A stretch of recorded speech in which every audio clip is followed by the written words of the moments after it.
Hello welcome. આપણે આ video સિરીઝમાં ધોરણ 11 ગુજરાતી મીડિયમમાં ધોરણ 11 ગણિતના જુદા જુદા ચેપ્ટર્સની ચર્ચા કરીશું.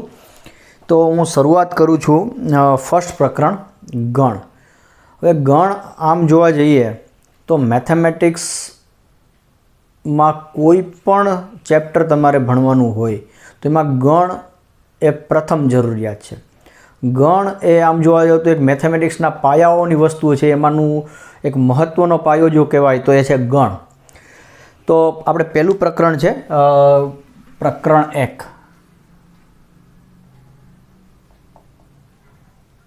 એનું નામ છે ગણ.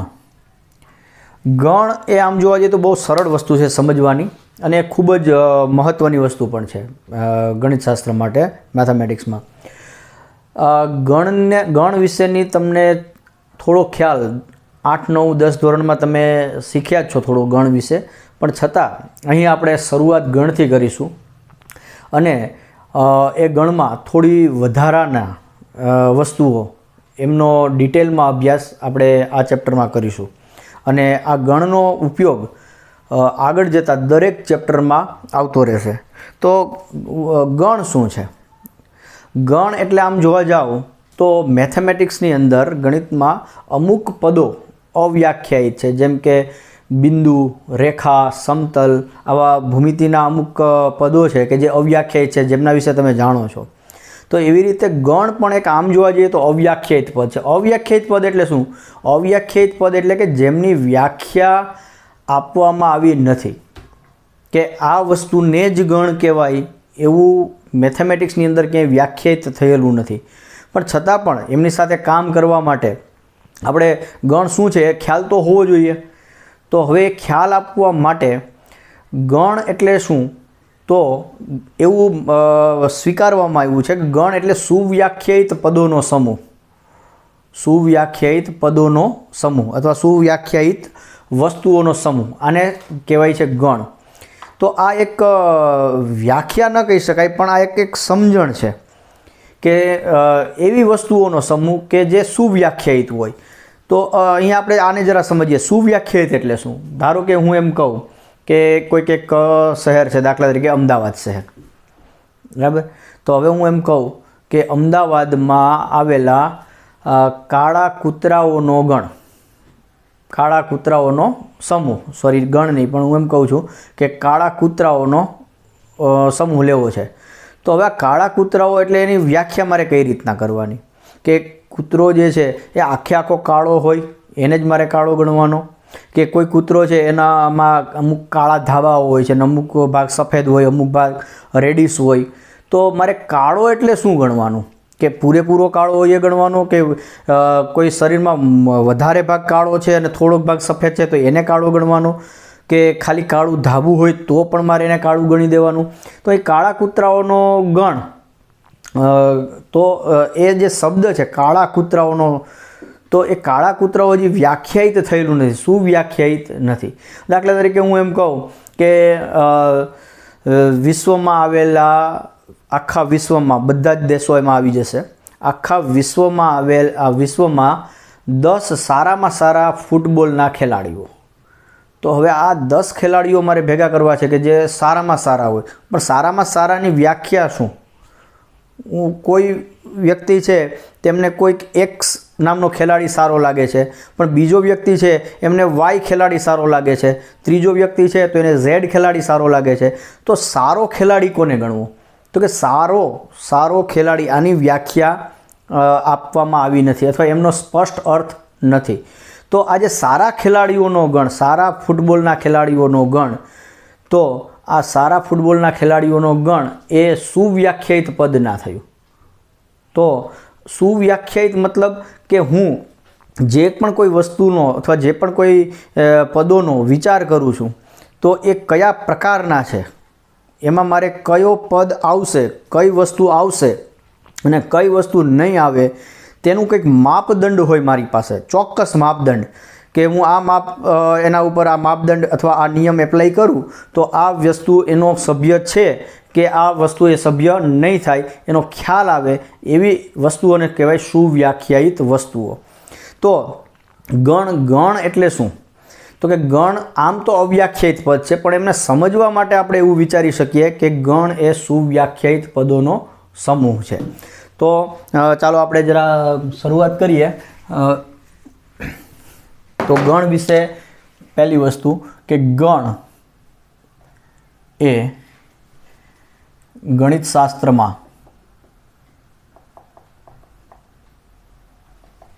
અવ્યાખ્યાયિત પદ છે. પહેલી વસ્તુ કે જેમની વ્યાખ્યા આપવામાં આવી નથી, તે અવ્યાખ્યાયિત પદ છે. પરંતુ સમજવા માટે ગણને સમજવા માટે ગણ એટલે નીચે મુજબ લઈ શકાય. તો ગણ એટલે શું? તો કે ગણનો સાદો અર્થ આપણે કંઈક આવું કરશું. ગણ એટલે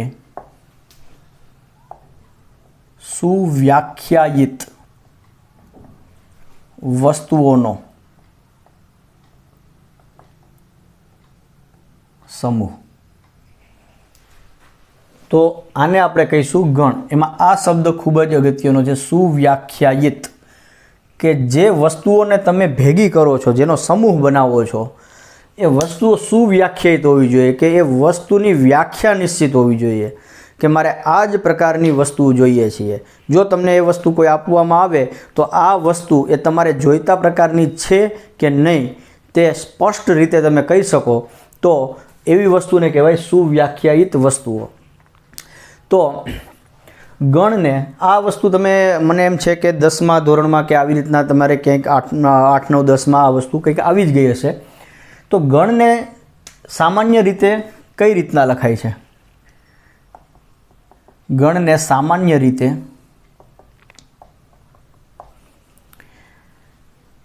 કર્લી બ્રેકેટ, છગડીયો કાઉન્સ, બે છગડિયા કાઉન્સની વચ્ચે અથવા વડે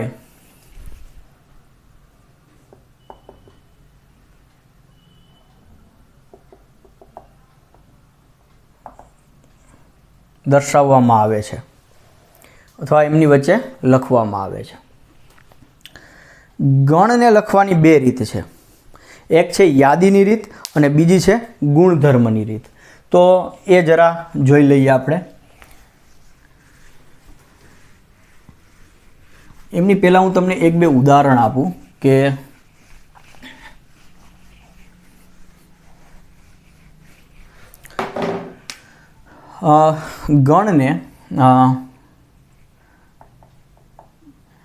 ગણને સામાન્ય રીતે capital A, capital B, capital C અથવા તો capital X, capital Y, capital Z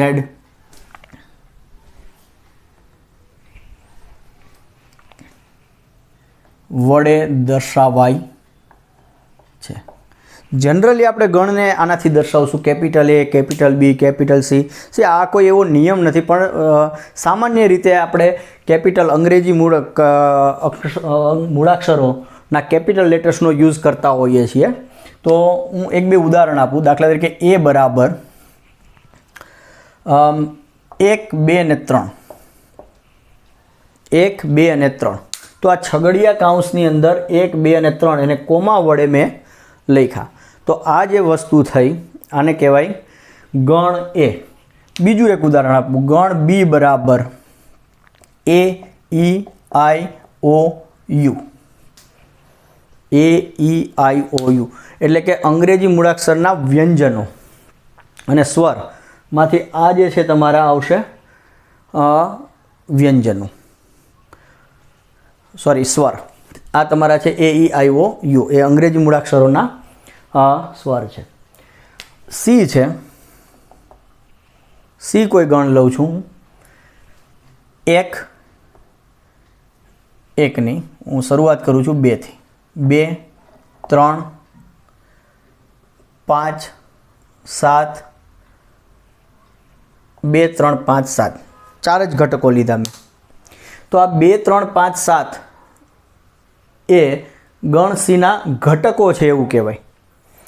તો હું આ જોઉં તો મને એવું ખ્યાલ આવે છે કે આ 2, 3, 5, 7 એ શું છે? તો કે 2, 3, 5, 7 એ આમ જોવા જઈએ તો એ 1 થી 10ની અવિભાજ્ય સંખ્યાઓ છે. 1 થી 10માં આવેલી અવિભાજ્ય સંખ્યાઓ છે. તો હું આને આમ પણ લખી શકતો હતો કે આને જો હું આવી રીતે લખું કે x કે જ્યાં x એ 1 થી 10 વચ્ચેની અવિભાજ્ય સંખ્યા છે. તો અહીંયા મેં શું કર્યું, અહીંયા x અને પછી ઊભો લીટો છે, તો એનો મતલબ કે હું અહીંયા x ભેગા કરું છું. કેવા x? તો કે આ xનો ગુણધર્મ આ છે, આવા ગુણધર્મવાળા x. તો આ મને ગુણધર્મ દર્શાવે છે. આ શું છે? xનો ગુણધર્મ. તો 1 થી 10ની વચ્ચેની અવિભાજ્ય સંખ્યાઓ આ જ છે, 2, 3, 5 અને 7. તો આ ગણ અને આ ગણ બંને સરખા જ છે. આ ગણને લખવાની 2 રીત થઈ. આ જે રીત છે એને કહેવાય યાદીની રીત. યાદીની રીત એટલે કે આપણે વસ્તુઓની કંઈ યાદી કરતા હોઈએ, આ પહેલી વસ્તુ, આ બીજી વસ્તુ, ત્રીજી, ચોથી, અને દરેક વસ્તુને તમે એક કોમાથી અલગ અલગ પાડો છો. તો આને કહેવાય યાદીની રીત. અને આ થઈ ગુણધર્મની રીત. ગુણધર્મની એટલે કે મારે એવી વસ્તુઓ જોઈએ છે, અહીંયા મેં એક ચલ લીધો છે, ચલ જેવું કંઈક x, કે આ વસ્તુ આ પ્રકારનો ગુણધર્મ ધરાવે, એટલે કે જે આ વસ્તુનો જે ગુણધર્મ હોય એ અહીંયા લખવાનો થાય. હવે આ ગુણધર્મ લખવાની રીત અલગ અલગ હોઈ શકે, કે જેમ કે દાખલા તરીકે આ જ વસ્તુને હું આમ લખું છું, x કે જ્યાં 1 less than x less than 10 અને x એ અવિભાજ્ય છે, અવિભાજ્ય પૂર્ણાંક છે. તો આ જ વસ્તુને મેં કંઈક અલગ રીતે લખી, પણ આ ફરીથી થયું તો આ જ કે મારે એક એવી વસ્તુ x જોઈએ છીએ, એવા x જોઈએ છીએ કે જે xને આ પ્રકારનો ગુણધર્મ હોય. તો આ જે ગુણધર્મ મેં લખ્યો છે, આ અને આ લખવાની રીત અલગ છે, પણ આ બંનેનો અર્થ એક જ થાય છે. તો આ જે રીત થઈ, આ જે છેલ્લી 2 લખી, એમને કહેવાય છે ગુણધર્મની રીત, કે જેમાં ગુણધર્મ દર્શાવી અને ગણના ઘટકોને નક્કી કરવામાં આવે છે. ગુણધર્મ કયો છે તેમના પરથી, અને અહીં તમને સીધા ઘટકો જ આપી દે છે અને તેને કોમા વડે અલગ અલગ લખે છે. હવે એક ખાસ નોંધ કે ગણની અંદર ઘટકનું પુનરાવર્તન કરવામાં આવતું નથી. આ એક નિયમ છે કે કોઈ પણ ગણ હોય તો તે ગણમાં એક જ ઘટકને 2 વખત લખવાનો થતો નથી. તો પહેલો મુદ્દો, ગણને લખવાની 2 રીત છે. પહેલી યાદીની રીત અને બીજી છે ગુણધર્મની રીત. યાદીની રીત એને ઇંગ્લિશમાં કહે છે રોસ્ટર મેથડ અથવા તો લિસ્ટિંગ મેથડ, લિસ્ટ કરવું. અને ગુણધર્મની રીત છે એમને ઇંગ્લિશમાં કહે છે પ્રોપર્ટી મેથડ. પ્રોપર્ટી એટલે કે ગુણધર્મ. તો પ્રોપર્ટી મેથડ અથવા બીજું નામ છે સેટ બિલ્ડર ફોર્મ.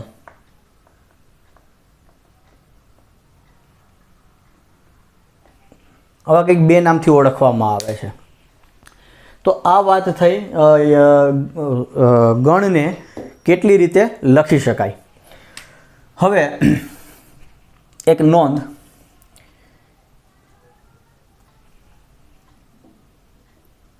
ગણને યાદીની રીતે લખતા તેમાં આવતા ઘટકોનું પુનરાવર્તન થવું જોઈએ નહીં. એટલે કે ધારો કે હું આવું લખું છું 1, 2 અને 3, એ બરાબર 1, 2 અને 3. હવે કોઈ આવું લખી દે છે કે બી બરાબર 1, 2, 3, 3, 2, તો હું આ બીને ગણ નહીં કહું, આમાં ગણ જ છે, પરંતુ આ સાચી રીતે લખાયેલો નથી. 1, 2, 3, 3, 2, તો હવે આ 3 છે એ 2 વખત આવે છે અને આ 2 છે એ પણ 2 વખત આવે છે, એટલે આ ઘટકનું પુનરાવર્તન થયું. તો ક્યારેક જો આવું લખાઈ જાય છે તો આનો અર્થ આ જ થશે, 1, 2 અને 3. આ જે 2 વખત આવે છે એમને આપણે એક જ વખત લખશું અને 3 2 વખત આવ્યા છે એને આપણે એક જ વખત લખશું. એટલે અલ્ટિમેટલી આ શું થઈ ગયો, ગણ એ જ થઈ ગયો, 1, 2, 3, 1, 2, 3. તો યાદીની રીતે લખીએ ત્યારે ઘટકોનું પુનરાવર્તન ન થાય તે વસ્તુનું એક ધ્યાન રાખવાનું રહેશે. તો ગણ એ શું છે? ગણ એ ગણિતશાસ્ત્રનું એક અવ્યાખ્યાયિત પદ છે. સામાન્ય રીતે એમની સમજણ માટે આપણે કહી શકીએ કે ગણ એટલે કે સુવ્યાખ્યાયિત વસ્તુઓનો સમૂહ. ગણને લખવાની 2 રીત થઈ, યાદીની રીત, ગુણધર્મની રીત. અને ગણને જ્યારે યાદીની રીતે લખીએ ત્યારે વસ્તુનું અથવા તો એના ઘટકોનું પુનરાવર્તન થવું જોઈએ નહીં. અને હા, આ પણ તમને ખ્યાલ જ હશે કે અહીં 1, 2, 3 એને ગણ એના ઘટકો કહે છે. તો દાખલા તરીકે ઘટકો હોય તો 1, તો એ ગણ એનો ઘટક છે, તો વચ્ચે હું આમ બિલોંગ્સ ટુ આમના વડે દર્શાવીશ. 1 બિલોંગ્સ ટુ એ, મતલબ કે 1 એ ગણ એનો ઘટક છે. 2 belongs to A, 3 belongs to A. પણ 4 એ ગણ એનો ઘટક નથી, ગણ એનો ઘટક નથી, તો એમને આપણે દર્શાવીશું એ 4 ડઝ નોટ બિલોંગ્સ ટુ એ. અને નોટ બિલોંગ્સ ટુ અથવા ડઝ નોટ બિલોંગ્સ ટુ કહેવાય. દાખલા તરીકે હું એમ કહું છું આલ્ફા એ એનો ઘટક નથી આ ગણની સાપેક્ષમાં, તો alpha does not belongs to A. તો હવે અહીંથી આપણે આગળ જઈએ અને સીધું આપણે હવે સ્વાધ્યાય 1.1 ની ચર્ચા કરી શકીએ.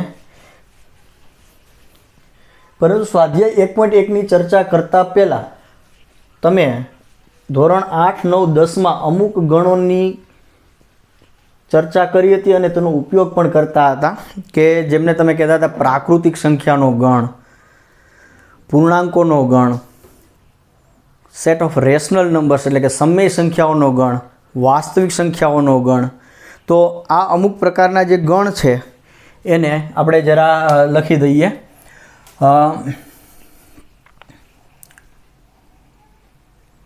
અમુક ખાસ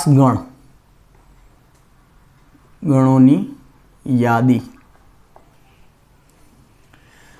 હું n એટલે કે n બરાબર છે પ્રાકૃતિક સંખ્યાઓનો ગણ. આ જે n છે એમાં આવશે 1, 2, 3, 4 એન્ડ સો ઓન. 1, 2, 3, 4, 5, 6, 7 એમ ચાલ્યા જશે. nની અંદર આવશે પ્રાકૃતિક સંખ્યાઓ, એનમાં શૂન્ય આવતું નથી. તો આ પહેલો ગણ થયો. બીજો ગણ છે z. ઝેડની અંદર શું આવશે? -3, -2, -1, 0, 1, 2, 3 એન્ડ સો ઓન. એટલે કે તેમાં 0 આવી ગયો અને ઋણ પૂર્ણાંકો પણ આવે છે. તો આને હું કહીશ પૂર્ણાંકોનો ગણ.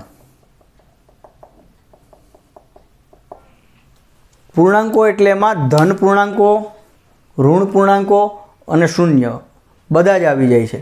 જ્યારે એનની અંદર માત્ર જોવા જઈએ તો ધન પૂર્ણાંકો જ આવે છે. ત્રીજો ગણ લઈએ Q એટલે કે સમય સંખ્યાઓનો ગણ. સમય સંખ્યાને આવી રીતના દર્શાવતા હોઈએ છે પીના છેદમાં ક્યુ, બે સંખ્યાઓનો ભાગાકાર. તો પણ આ સંખ્યા કેવી છે, પી અને ક્યુ કેવા છે? તો કે પી તમે કોઈ પણ પસંદ કરી શકશો ઝેડમાંથી, એટલે કે પી તમારો કોઈ પણ પૂર્ણાંક હશે.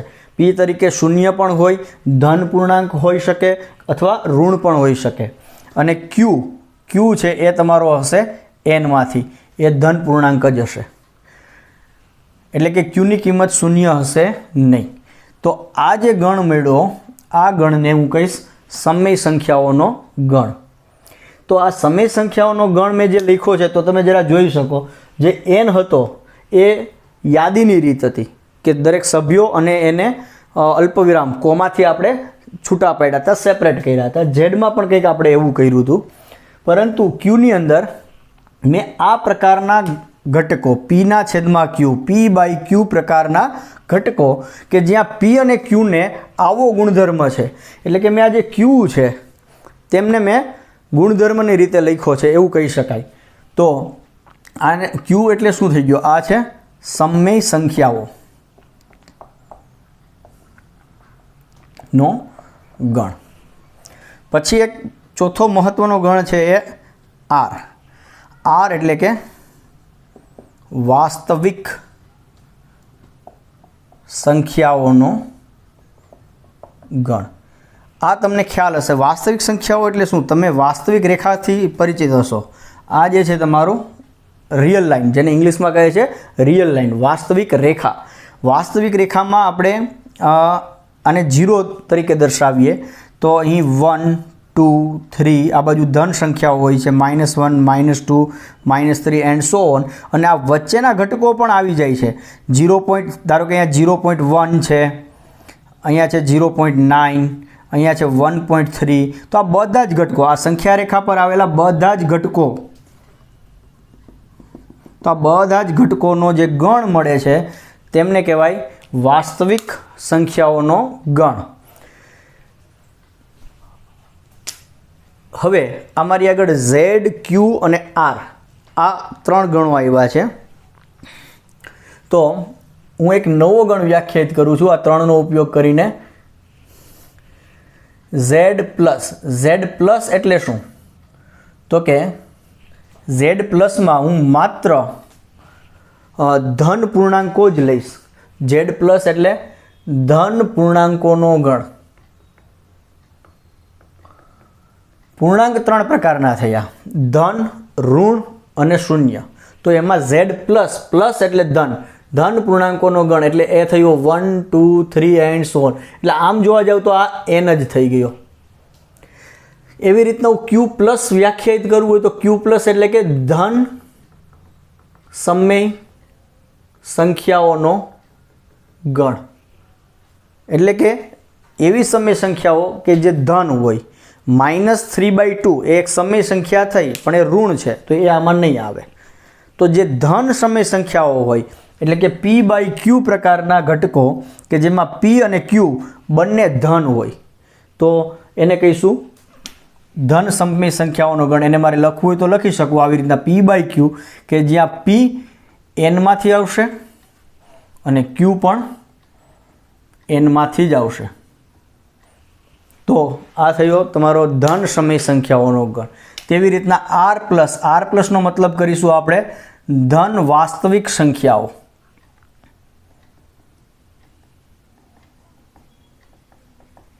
તો આ કેટલાક મહત્વના ગણ હતા અને જેના આ સંકેતો છે એન, ઝેડ, ક્યુ, આર, ઝેડ પ્લસ, ક્યુ પ્લસ અને આર પ્લસ. આમનો આપણે આગળ જતા ઉપયોગ કરશું.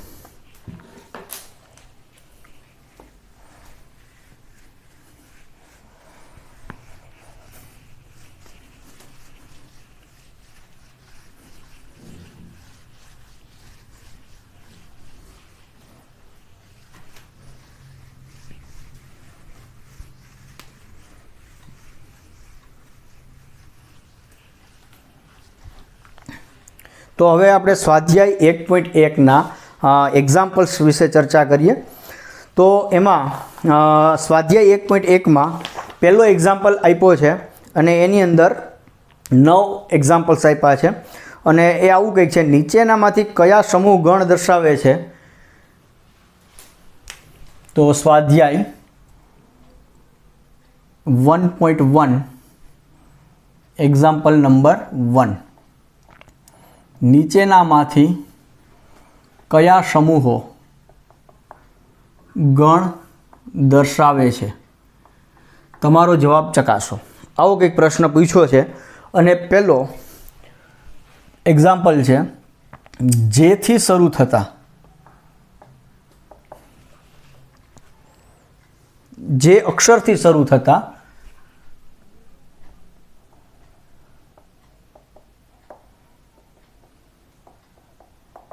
અંગ્રેજી કેલેન્ડરના વર્ષના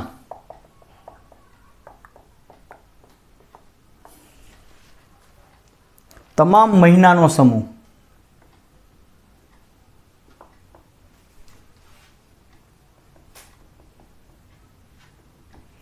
તમામ મહિનાનો સમૂહ. તો જોઈએ આ જે સમૂહ છે એ ગણ દર્શાવે છે કે નહીં. તો અંગ્રેજી કેલેન્ડર વર્ષ, તો અંગ્રેજી કેલેન્ડર વર્ષ એટલે આપણને એ સુવ્યાખ્યાયિત છે. January, February, March, April, May, June, July up to December. આ તમારું એક અંગ્રેજી કેલેન્ડર વર્ષના મહિનાઓ થયા. એટલે કે અંગ્રેજી કેલેન્ડર વર્ષના તમામ મહિનાઓ એ સુવ્યાખ્યાયિત પદ થયું. હવે એમાં જે અક્ષરથી શરૂ થતા, તો જાન્યુઆરી, ફેબ્રુઆરી, માર્ચ, એપ્રિલ, મે, જૂન, એમાં જેથી શરૂ થાય છે, ધારો કે એટલે કે અહીં જેથી જે શરૂ થાય છે એવા મહિનાઓ તમારે પસંદ કરવાના છે. એટલે જાન્યુઆરી આવશે, કારણ કે જાન્યુઆરી જેથી શરૂ થાય છે, JANUARY જાન્યુઆરી. ફેબ્રુઆરી એ એફથી શરૂ થાય એટલે એ નહીં આવે. તો કયો મહિનો આવશે ને કયો નહીં આવે એ આજે સમૂહ આપ્યો છે તેનાથી નિશ્ચિત ઇઝીલી થઈ જાય છે. તો આપેલ સમૂહ એ ગણ દર્શાવે છે. અને ધારો કે એ ગણને હું એ દ્વારા દર્શાવું તો એમાં કોણ આવશે? જે અક્ષરથી શરૂ થતા, એટલે કે જાન્યુઆરી, ફેબ્રુઆરી નહીં આવે, માર્ચ નહીં આવે, એપ્રિલ નહીં, મે નહીં, June, July, August, September, October, November, December. તો હવે બાકીના કોઈ જેથી શરૂ થતા નથી. તો આ 3 ઘટકો આવ્યા, જાન્યુઆરી, જૂન અને જુલાઈ. તો આપેલ સમૂહ એ ગણ દર્શાવે છે અને એ ગણ થયો એ. બીજો પ્રશ્ન પૂછ્યો છે તમને, ભારતના 10 અતિ પ્રતિભાશાળી લેખકોનો સમૂહ. ભારતના 10 અતિ પ્રતિભાશાળી લેખકોનો સમૂહ. યસ. તો આ જે સમૂહ આપ્યો છે, તો આમાં જો શબ્દો આપણે જોઈએ તો કે ભારતના 10 અતિ પ્રતિભાશાળી લેખકોનો સમૂહ. પહેલાં તો લેખક કોને કહેવાય એ એક પ્રશ્ન છે. લેખક કોને કહી શકાય? ધારો કે હું કોઈ 11મા ધોરણની એક બુક લખું છું તો હું લેખક થયો કે નહીં? હું કોઈ નવલકથા લખું છું તો હું લેખક છું કે નહીં? હું કોઈ રસોઈની જુદી જુદી વસ્તુઓ બનાવવા માટેનું કોઈ પુસ્તક લખું છું તો હું લેખક છું કે નહીં? હું કોઈ ફિલ્મની સ્ટોરી લખું છું તો હું લેખક છું કે નહીં? તો લેખક તરીકે તમે કોને લો છો? તો અહીંયા લેખક કોને કહેવો? હું કોઈ કવિતા લખું છું તો હું લેખક છું કે નહીં? તો પહેલો પ્રશ્ન તો લેખક કોને કહેવો એ નિશ્ચિત નથી. પછી પ્રતિભાશાળી, ચલો થોડી વાર માટે મેં માની લીધું કે મેં હમણાં જે આગળની જે બધી વસ્તુઓ કીધી એને હું એને લેખક તરીકે લઉં છું કે બધાને લેખકો કહેવાય. તો એમાં પ્રતિભાશાળી કોને કહેવા? કે કોઈક લેખક છે, કોઈક લેખકની નવલકથા છે તો મને એની સારી લાગે છે, પણ કોઈક બીજા વ્યક્તિ છે એને સારી નથી લાગતી, તો મારા મતે કદાચ એ પ્રતિભાશાળી હોઈ શકે, તો બીજાના પ્રત્યે પ્રતિભાશાળી ન પણ હોય. એટલે આ જે પ્રતિભાશાળી અને એમાં પણ વળી પાછું અતિ પ્રતિભાશાળી, તો એનું માપદંડ કયું કે આ પ્રતિભાશાળી છે ને આ તો અતિ પ્રતિભાશાળી છે? તો આ જે બે શબ્દો થયા, અતિ પ્રતિભાશાળી અને લેખકો, આ બંને શબ્દોનો અર્થ સુનિશ્ચિત નથી, એને તમે નક્કી કરી શકતા નથી. તેથી આપેલો જે સમૂહ છે એ ગણ દર્શાવતો નથી. તો અહીં અતિ પ્રતિભાશાળી લેખકો શબ્દ સુવ્યાખ્યાયિત નથી, તેથી આપેલ સમૂહ એ ગણ દર્શાવતો નથી. આ સમૂહ હોઈ શકે પણ એ ગણ નથી. અચ્છા, ત્રીજું આપ્યો છે દુનિયાના ક્રિકેટના અતિ 11 બેટ્સમેનોની ટીમ. એ હવે હું અહીંયા લખતો નથી, આપણે એમનામ જ ચર્ચા કરીએ. ત્રીજો છે દુનિયાના ક્રિકેટના અતિ 11 બેટ્સમેનોની ટીમ. તો દુનિયાના અતિ શબ્દ વાપર્યો છે પ્રતિભાશાળી. ફરી પાછો અહીંયા અતિ પ્રતિભાશાળી શબ્દ એ સુવ્યાખ્યાયિત નથી. તો પ્રતિભાશાળી કોને કહેવાય? મને સચિન તેંડુલકર ગમે છે, ધોની ગમે છે, પણ કોઈકને ન ગમતો હોય તો મારા મતે કદાચ એ પ્રતિભાશાળી છે, તો એ બીજાના મતે નથી. તો પ્રતિભાશાળી શબ્દનો અર્થ એ સુવ્યાખ્યાયિત નથી. તેથી દુનિયાના અતિ પ્રતિભાશાળી 10 બેટ્સમેનોનો સમૂહ એ ગણ થતો નથી. તો તમે લખી શકશો આપેલ અહીં અતિ પ્રતિભાશાળી ક્રિકેટરો અથવા તો બેટ્સમેનો જે આપ્યું છે, બેટ્સમેનોની ટીમ એ સુવ્યાખ્યાયિત પદ નથી. તેથી આપેલ સમૂહ એ ગણ નથી. ચોથું આપ્યું છે તમારા વર્ગના બધા જ છોકરાઓનો સમૂહ. યસ, હવે તમારો વર્ગ એટલે તમે જે એક વ્યક્તિ, દાખલા કે મારા માટે કહેવાય મારા વર્ગના બધા જ છોકરાઓનો સમૂહ. તો મારો વર્ગ નક્કી છે કે મારો આ 1 વર્ગ છે, 2 વર્ગ, 3 વર્ગ, અને એમાં જે કેટલા છોકરાઓ છે એ પણ નક્કી છે. તેથી આપેલ સમૂહ એ ગણ દર્શાવે છે. અને એ ગણ તરીકે જો મારે લખવું હોય તો એ બરાબર દરેક છોકરાઓ છે એને હું લખી નાખું એમના નામ કોમાથી સેપરેટ કરીને, તો એ ગણ બનાવશે. ચોથું, પાંચમું, 100 થી નાની બધી જ પ્રાકૃતિક સંખ્યાઓનો સમૂહ. 100 થી નાની બધી જ પ્રાકૃતિક સંખ્યાઓનો સમૂહ, તો કે અહીંયા નક્કી છે. ચલો આને હું લખું છું અહીંયા જરા.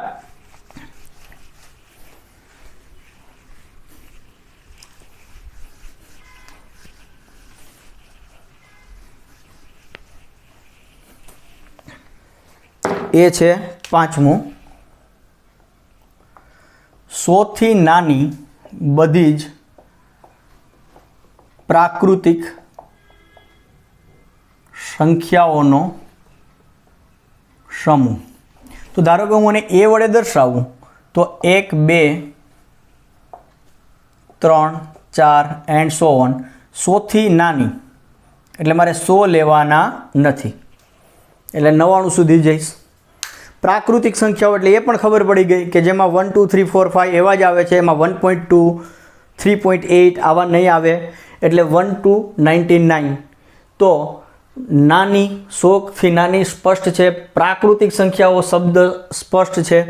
તો આ આપેલ સમૂહ એ ગણ દર્શાવે છે અને એ ગણ થયો તમારો આ 1, 2, 3, 4 અપ ટુ 99. છઠ્ઠો છે લેખક મુનશી પ્રેમચંદે લખેલી બધી જ નવલકથાઓનો સમૂહ. તો અહીંયા લેખકનું નામ સ્પષ્ટ છે. લેખક છે મુનશી પ્રેમચંદ. તો મુનશી પ્રેમચંદ એક જાણીતા લેખક છે. તો એમણે જેટલી નવલકથાઓ લખી છે, 5, 10, 15 જે પણ કંઈ લખી હશે, એ ખ્યાલ છે આપણને કે આ નવલકથા પ્રેમચંદ મુનશીની જ છે, મુનશી પ્રેમચંદની જ છે. અને જો આ નવલકથા લઉં તો એ એમની નથી, એ આપણને ખ્યાલ છે. તો આપેલ સમૂહ એ ગણ દર્શાવે છે, કારણ કે અહીંયા જે લેખક તરીકે મુનશી પ્રેમચંદ એ નિશ્ચિત થયેલા છે અને તેમની નવલકથાઓ જ એ પણ નિશ્ચિત છે. તેથી આપેલ સમૂહ એ ગણ દર્શાવશે. અને ગણ તરીકે લખવું હોય તો એ બરાબર મુનશી પ્રેમચંદે લખેલી બધી જ નવલકથાઓને લખી નાખો, તો આ એમનો ગણ થયો. અચ્છા, 7મો છે બધા જ યુગ્મ પૂર્ણાંકોનો સમૂહ. બધા જ યુગ્મ પૂર્ણાંકો. યસ, આ પણ દાખલા તરીકે હું એને ઈ વડે દર્શાવું. બધા જ યુગ્મ પૂર્ણાંકો. યુગ્મ શબ્દ છે એ સુવ્યાખ્યાયિત છે. યુગ્મ પૂર્ણાંકોને કહેવો જેને 2 વડે ભાગતા શેષ શૂન્ય વધે તેમને યુગ્મ પૂર્ણાંક કહેવાય.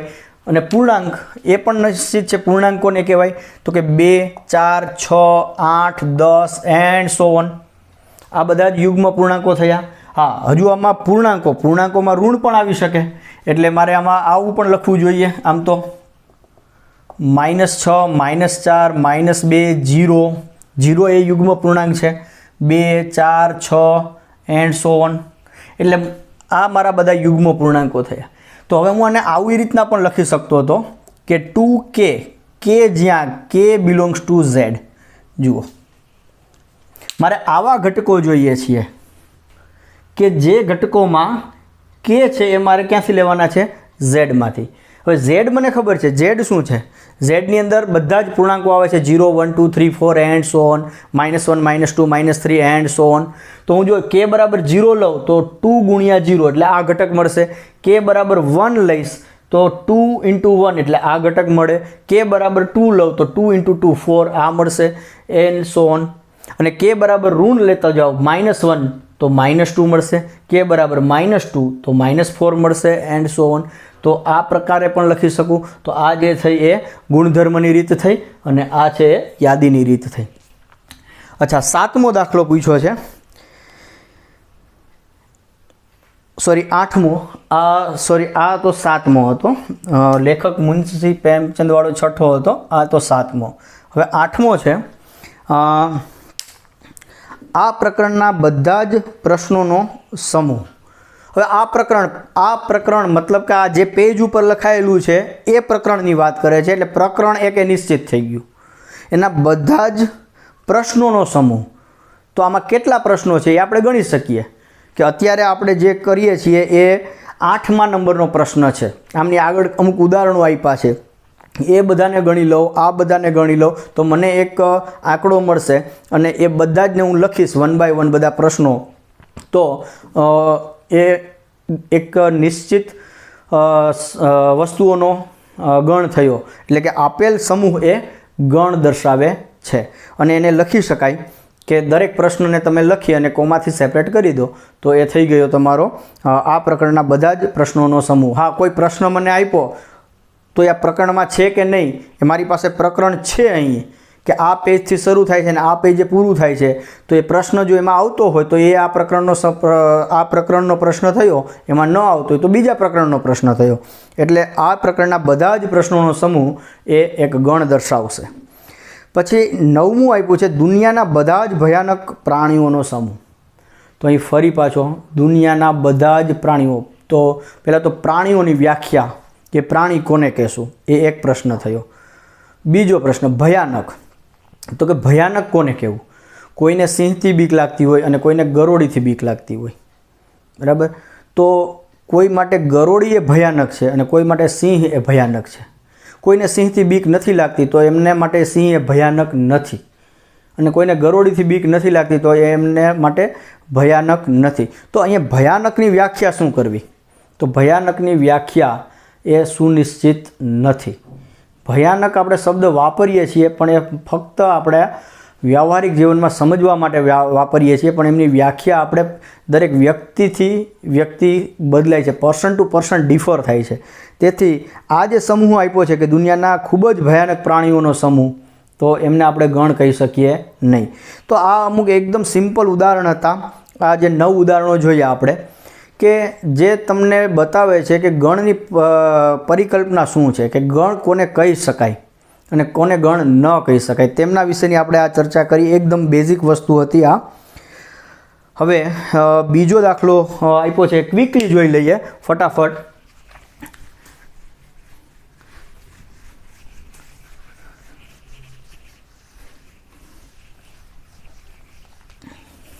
કે મને એ બરાબર આપ્યું છે 1 2 3 4 5 6. હવે ખાલી જગ્યામાં સંજ્ઞા તમારે નીચે હવે કંઈક ખાલી જગ્યા આપી છે 5 બ્લેન્ક એ પહેલી, બીજી છે 8 બ્લેન્ક એ, થર્ડ વન 0 બ્લેન્ક એ, ફોર્થ વન 6.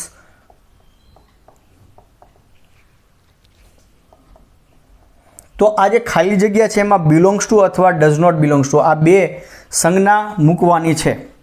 જે સાચું હોય તે મૂકવાનું છે તમારે. તો બિલોંગ્સ ટુ ક્યારે આવે? આ જે ગણ એનો જો એ ઘટક હોય તો બિલોંગ્સ ટુ આવે અને ઘટક ન હોય તો ડઝ નોટ બિલોંગ્સ ટુ આવશે. તો ગણ એમાં 6 ઘટકો છે, 1 2 3 4 5 6. તો 5 એ ઘટક છે એટલે અહીંયા બિલોંગ્સ ટુ આવશે.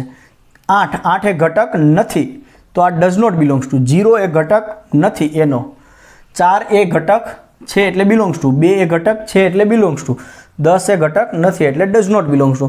આ એકદમ બહુ સિમ્પલ એક્સરસાઇઝ છે જે તમે 8મા ધોરણથી કરતા આવતા હશો.